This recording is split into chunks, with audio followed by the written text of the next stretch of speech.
Okay, I wanted to do a video for you guys so that anyone that's confused about the work energy theorem has a little bit to fall back on here. Sorry I can't be in class today, guys, but kind of sometimes you got to do what you got to do. So what we're going to start talking about here is the stopping distance for a vehicle.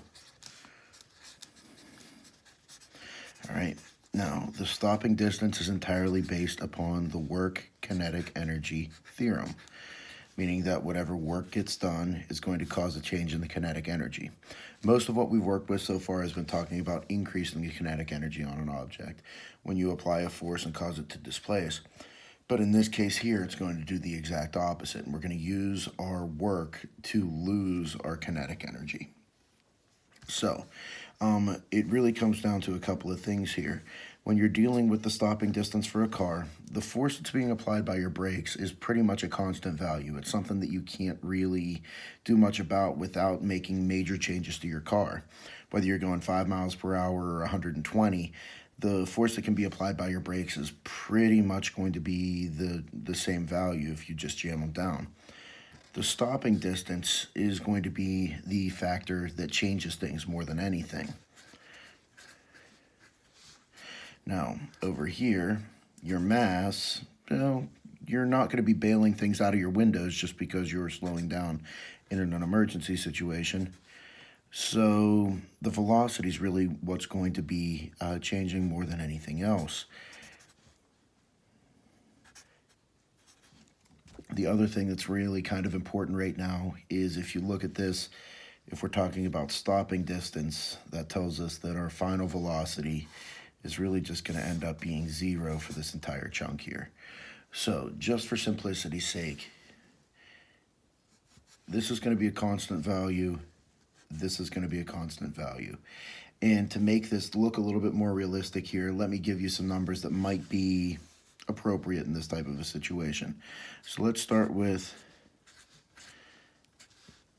a base force of 10,000 newtons, and let's start with a mass of 1,000 kilograms. Now, with that, let's go ahead and try to solve for what happens if we increase our velocity from 10 meters per second up to 20 meters per second. Now, in this case here, it's really going to be two separate math problems. One for 10 meters per second, one for 20 meters per second, and we're going to compare the two distances that are going to come out of this. So, my force is 10,000. I don't know the displacement. Cosine of. Now, with this car's stopping distance,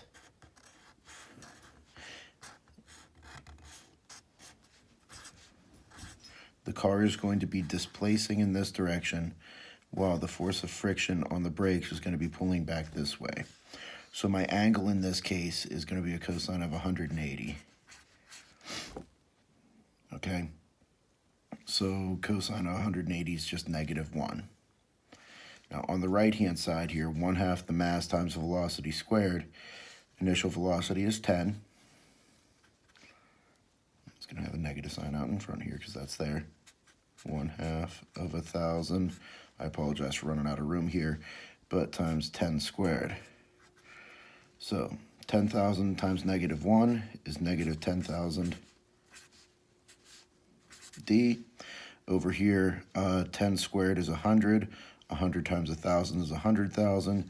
Half of that is -50,000. Okay? Divide both sides by -10,000. And my distance is going to be 5 meters. Okay? Now, this number is kind of unrealistic. It's not going to skid you that far in this type of a situation. But what I wanted to do was just get us a baseline for what will happen when we double that speed. So let's look at what happens here. Now, once again, my force isn't changing. My angle isn't changing. My mass isn't changing. The only thing that I'm doing here is I'm doubling up my velocity. So 10,000 d cosine 180 equals -1/2 1,000 times 20 squared. All right, so I'm still going to have the same value over here, negative 10,000 d equals 20 squared is 400. 400 times 1,000 is 400,000. Half of 400,000